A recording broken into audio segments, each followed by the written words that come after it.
Извадок од Лешочкиот манастирски комплекс од Бранислав Светозаревик и Илија Петрушевски. За Столе Жилечки, скитник од Лешочкиот манастир, кој говорел 6 јазици, пишувале весниците во Америка во почетокот на 20 век. Како покајник, скитник и маченик, Столе Жилечки во почетокот на 20 век поминал повеќе држави и научил романски, француски, албански, грчки, турски и арапски, а многу пати позирал пред домашни и странски фоторепортери.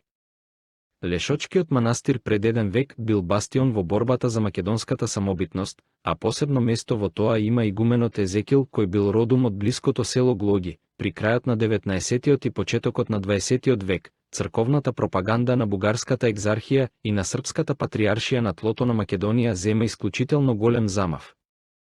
Таа борба да се освои македонскиот народ и да се стави под своја юрисдикција направила дел од македонското население да потпадне под едното или другото влијание, но имало и такви личности кои сватиле дека македонскиот народ е нешто посебно и настојувале да си ја задржат својата самобитност.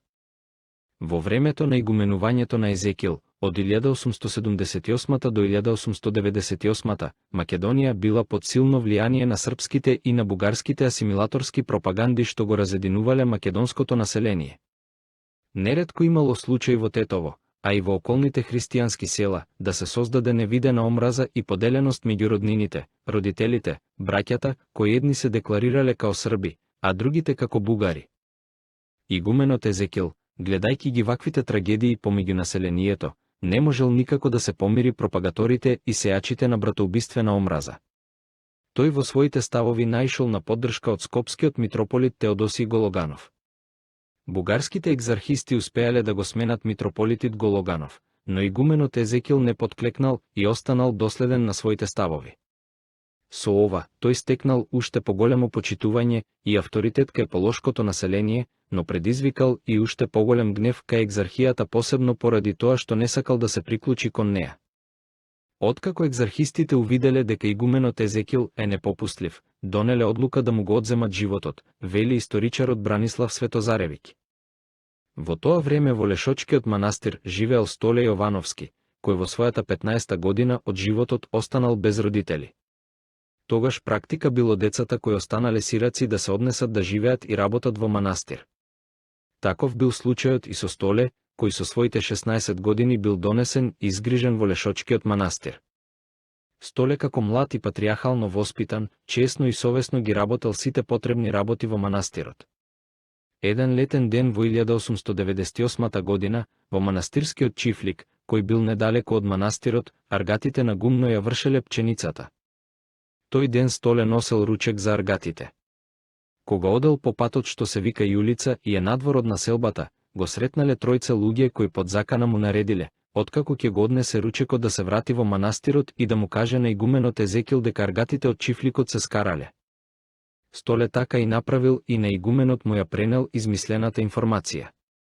Кога го слушнал ова, Езекил по истиот пат се упатил кон чифликот, но по пат го начекале тројцата луѓе, го нападнале со ножеви и на самото место го заклале.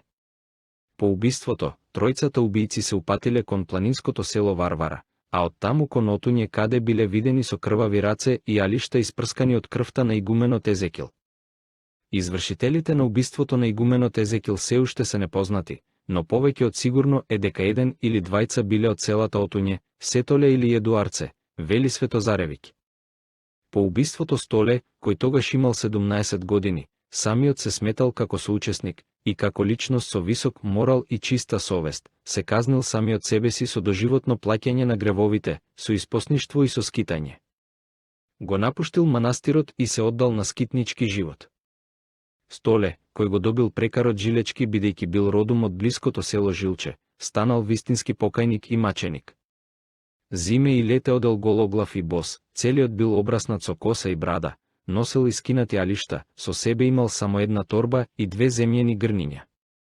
Со катран на рацете скитал насекаде, низ планини, полиња, низ населени места. Се хранел со корења, плодови од природата и со сув леб. Зимно време спиел во плевни, а лете каде што ке стигнал. Чувствувајќи тежина на душата за убиството на својот игумен, ниту барал, ниту примал милост. Ако некој му дал повеќе пари, ги враќал, а задржувал колку да купи леб за да преживее. како покајник, скитник и маченик, Столе Жилечки поминал повеќе држави и научил повеќе јазици: романски, француски, албански, грчки, турски и арапски. За многобројни наши и странски новинари и туристи тој бил вистинска атракција. Со странците разговарал поотворено и подетално. Се интересирал за состојбите во другите држави, а раскажувал за своите впечатоци каде поминувал. Многу пати позирал пред домашни и странски фоторепортери. За него пишувале американски и англиски новинари. Хелмут Кромер, берлински дописник на некои американски вестници, напишал и една репортажа под наслов за Столе, покајникот, пустиникот и занесениот филозоф, кој се хранел со корења и билки и изборува неколку јазици. Столе Жилечки починал во февруари 1935 година, на 55 годишна возраст, смрзнувајќи во еден напуштен дуќан во Горна чаршија во Тетово, вели Светозаревиќ.